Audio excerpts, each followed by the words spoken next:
Diego Vex Morales vanished without a trace. Rico Falco died trying to take his place. And Kira Vale, she didn't just dismantle California's most feared gang from the inside. She rewrote the rules of organized crime. This isn't just a gang story. This is the rise and silent collapse of the Red Fangs, a criminal empire built in the shadows and brought down by a ghost no one could catch. In the heart of Los Angeles, amid the chaos of gang wars and long-standing rivalries, a new force rose from the shadows. It called itself the Red Fangs. Unlike the loud and chaotic street gangs that marked their territories with graffiti and violence, the Red Fangs emerged quietly but effectively. Their movements were surgical, their presence ghost-like. Most people didn't even know they existed until it was too late. Behind this calculated rise was a man known as Diego Vex Morales, a former enforcer for a powerful Mexican cartel who had disappeared years earlier. When he resurfaced in LA, it wasn't to start over. It was to take over. Vex didn't believe in traditional gang structures. He didn't care about graffiti tags or street-level drug deals. He was building an empire, not a street crew. His first move was recruiting, but not just anyone could wear the Red Fang insignia. Vex chose people with specific skill sets: ex-soldiers, computer hackers, wheelmen, and weapons experts. Every member was trained, tested, and bound by a code of silence. Loyalty wasn't requested, it was demanded. The gang began by taking over abandoned buildings and turning them into surveillance hubs. They placed lookouts with military-grade equipment on rooftops and used high-range radios for communication. Vex made sure every detail was accounted for. In less than a year, the Red Fangs controlled entire blocks of East Los Angeles. Local dealers were either absorbed into the organization or eliminated quietly. Vex didn't leave warnings. He left absence. People disappeared, and fear did the rest. What made the Red Fangs truly dangerous was their organization. They weren't reckless. They didn't seek attention. Every crime was planned, rehearsed, and carried out with military precision. Armed robberies happened in under 3 minutes. Gun shipments disappeared off train cars without a trace. Police raids turned up nothing. The Red Fangs had no digital footprint, no cell phone records, no photographs. They were invisible, and that made them unstoppable. Law enforcement struggled to even name the gang, let alone stop it. By the time the FBI realized what was happening, the Red Fangs had already infiltrated supply routes, financial scams, and even low-level political operations. They weren't just a gang. They were a criminal infrastructure, and their leader, Vex, was more than just a strategist. He was a ghost. Despite the gang's growing power, there were no high-profile murders. Not at first. Vex wanted silence. Not headlines, but eventually, control required fear. And so, the deaths began. Each time someone disrespected or betrayed the Red Fangs, they vanished. Days later, their body would be found in a ditch or burned-out car. The only clue was a small red tattoo of a fang near the neck, almost like a brand. That was the only trace the gang ever left behind. The signature became a whisper on the streets. People started calling them the Red Fangs because of it. No one knew their faces, only the results of their actions. Even rival gangs stayed away from their territory. When someone crossed the invisible line into Red Fang control, they never came back out. Rumors spread fast. Some said the gang had a tunnel network. Others claimed they had corrupt cops on their payroll. Whatever the truth was, one thing became clear. LA had a new power, and it didn't play by the old rules. But the murders drew attention. Federal agencies started tracking patterns, identifying the red tattoo as a common detail. They created a task force called Scarlet Echo, dedicated solely to finding and dismantling this new organization. What they didn't know was that the Red Fangs had already mapped the FBI's every move. One of their tech members, known only by the alias Kira Vale, had hacked into law enforcement systems weeks before Scarlet Echo was even formed. As the gang grew stronger, its influence spread beyond Los Angeles. Smaller towns began seeing signs of the Red Fangs. interrupted drug routes, disappearing local criminals, whispers of silent takeovers. Yet no one could stop them. Witnesses refused to talk. Surveillance footage would mysteriously disappear. For every step law enforcement took, the Red Fangs were already 3 ahead. The media hadn't picked up the full story yet, and Vex liked it that way. To the public, the Red Fangs were an urban myth. To their victims, they were executioners. And to the city of Los Angeles, they were the beginning of a new era of organized, calculated, and silent terror. The Red Fangs weren't just another gang. They were the future of crime in California, and nobody was ready for them. While Diego Vex Morales operated in the shadows as the tactical mind of the Red Fangs, another figure worked quietly behind the scenes, shaping the gang's technological power. She was known only as Kira Vale, a name that had no match in any known database. No birth certificate, no family records, no criminal history. Yet her skills left a digital trail the size of a wildfire, encrypted, untraceable, and always one step ahead of those chasing her. Kira was the architect of the Red Fang's invisible infrastructure. From the moment she joined the gang, she rebuilt its communications from the ground up. Every member's phone was rigged with military-grade encryption. Surveillance cameras in their safe houses could switch between city feeds and internal footage at the tap of a screen. Police scanners were intercepted in real time, giving the Red Fangs advance warning of every raid. Kira turned what would have been a regular gang into a technologically fortified criminal empire. She preferred to stay out of sight, working from a high-security location deep in the heart of the warehouse district. No one visited her unless summoned. Even Vex communicated with her through a secured line. Her influence was so vast that many members didn't know what she looked like. But everyone knew her importance. Without Kira, the gang was vulnerable, as Gus. Federal pressure increased. Kira escalated her efforts.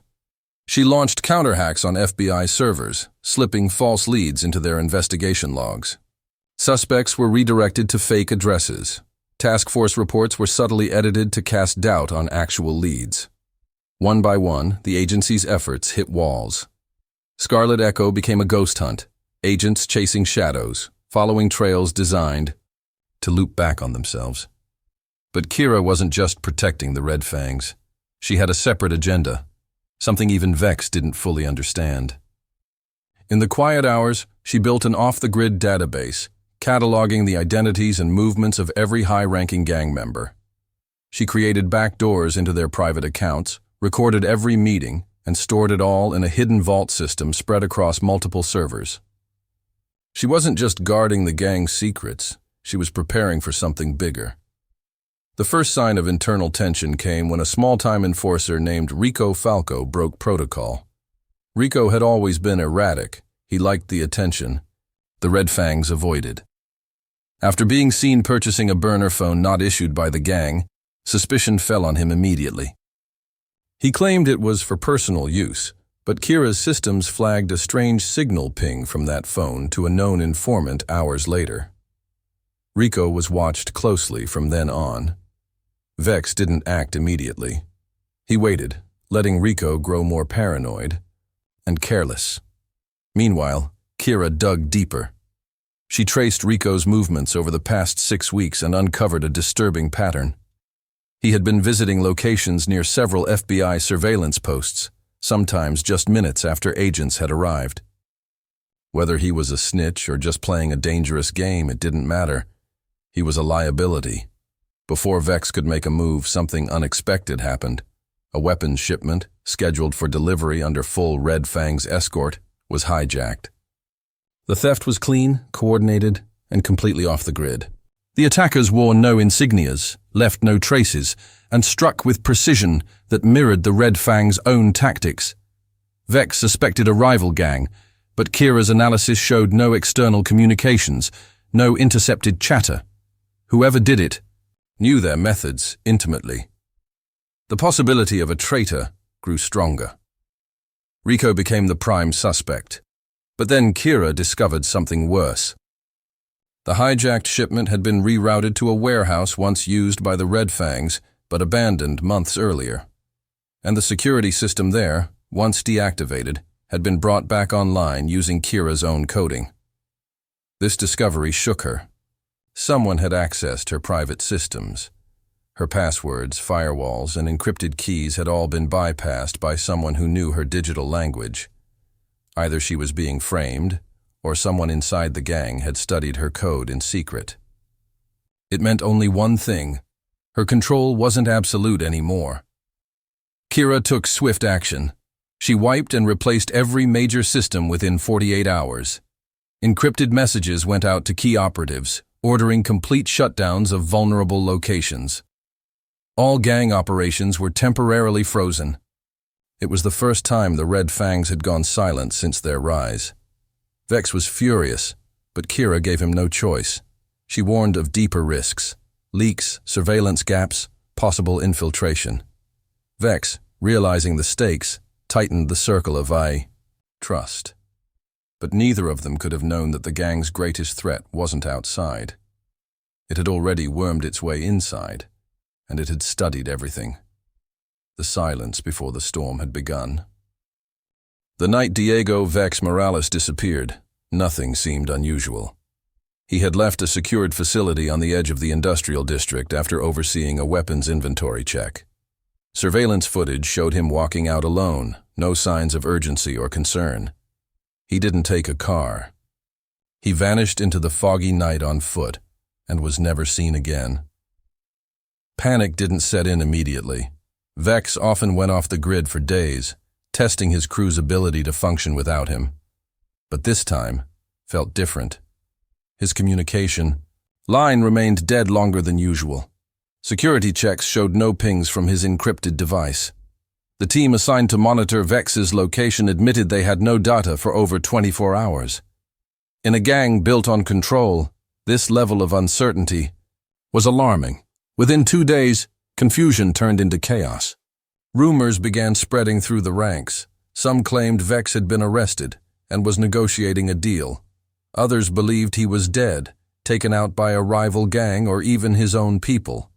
The absence of proof only fueled paranoia. Kira Vale didn't say much. She locked herself in her secured control room and purged all of Vex's access codes from the gang's mainframe. To most, it seemed like a precaution. But in truth, Kira had found something disturbing. Hidden in a private subdirectory on one of her encrypted servers, she discovered a data dump, a copy of her entire communication network, downloaded just hours before Vex vanished. Someone had breached her system from the inside, using administrator-level access. Kira began suspecting Vex himself. He had always respected her work, but he had never trusted anyone completely. She realized that he might have planned his own disappearance, collecting everything he needed to rebuild the operation elsewhere. But that begged the question, why? In the vacuum left by Vex, power struggles erupted. Rico Falco, already under suspicion from earlier failures, tried to take control. He called meetings, made promises, and began pushing smaller factions to back him. But Rico lacked Vex's sharpness and patience. He was impulsive, prone to anger, and driven more by ego than strategy. Several lieutenants refused to follow his lead. Some disappeared. Others ended up dead. Kira, watching from behind her screens, saw the Red Fangs tearing themselves apart. Without a clear leader, their discipline eroded. Meetings became sloppy. Operations failed. Intercepted police chatter revealed that law enforcement had started picking up low-level members. The Red Fangs, once untouchable, were bleeding from within. Then came the warehouse massacre. It happened in Riverside, a location previously abandoned by the gang. Police responded to reports of an explosion and discovered 5 bodies inside, execution-style killings. Each victim had a red fang tattoo. The crime scene was clean, almost too clean, as if the killer had erased their own presence with surgical precision. One grainy drone image taken before the fire caught the attention of the FBI. A figure in a black hoodie was seen walking away from the site. The face was obscured, but the body language, confident, controlled, reminded investigators of someone they'd heard about but never confirmed: Kira Vale. Speculation swirled that Kira had taken out a splinter group attempting to seize control. Others believed it was a warning, a message that she still held power even if the hierarchy crumbled. Either way, the effect was immediate. More members fled.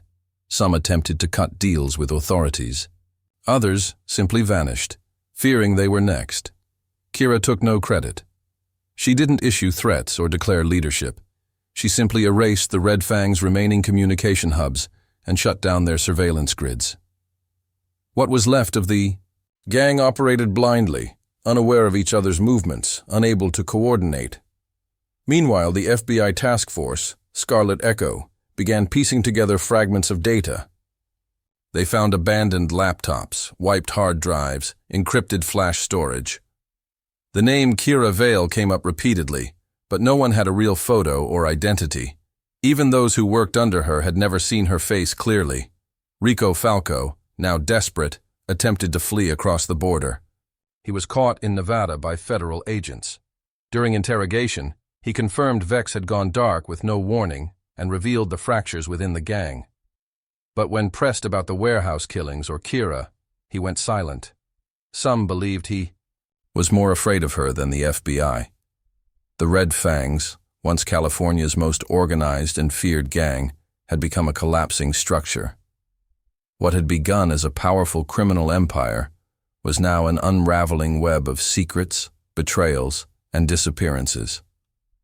And at the center of it all stood a ghost, unseen, unknown, and still in control. The fall of the Red Fangs didn't come with a grand police raid or a dramatic shootout. It came silently, through vanishing signals, empty buildings, and digital erasure. One by one, every known location tied to the gang was found abandoned. Hidden caches of weapons had been cleared out. Surveillance systems were deactivated. Even the tattoo artists who branded members with the signature Red Fang had disappeared. The gang had collapsed without a sound, but it wasn't over. In a secured government facility on the outskirts of San Diego, the FBI task force known as Scarlet Echo was assembling everything they had. The files on the Red Fangs were stacked high, filled with speculation, partial truths, and redacted interviews. At the center of their focus were three names: Diego Vex Morales, Rico Falco, and Kira Vale. Rico, under heavy security, had finally started to talk. But instead of clearing the picture, he made it more confusing. He claimed Vex was alive, operating from a separate faction, and preparing to rebuild the gang under a new identity. He also claimed Kira had never been loyal to the Red Fangs, that she had always been running her own operation inside theirs. When asked what her goal was, Rico's only response was chilling. She was waiting for the right moment. That moment came 2 weeks later, when 5 high-ranking FBI agents from the Scarlet Echo Task Force received an anonymous email. Attached was a single file. No subject line, no message. The file contained a spreadsheet listing the names of over 200 individuals, judges, police officers, city officials, even journalists, each connected in some way to criminal enterprises. Some were directly involved, others were being paid to look away. The email didn't say who compiled the list, but every file had digital fingerprints, timestamps, metadata trails, and login logs that could only have come from deep within federal systems. Systems that had supposedly never been breached. Kira Vale had struck again. The release of the list caused internal panic. Investigations were quietly launched. Several officials resigned. A few were arrested. But most damaging of all was the realization that someone had been watching the Watchers, collecting data with such precision that not even the top cybersecurity experts could trace her. Kira had exposed corruption buried so deep it threatened the foundation of the very agencies trying to hunt her. Publicly, the FBI denied the breach. Internally, Scarlet Echo was shut down. Files on the Red Fangs were moved to classified archives. It was the government's way of burying the story before it spread. But Kira wasn't finished. Weeks later, security footage surfaced from a gas station in Bakersfield.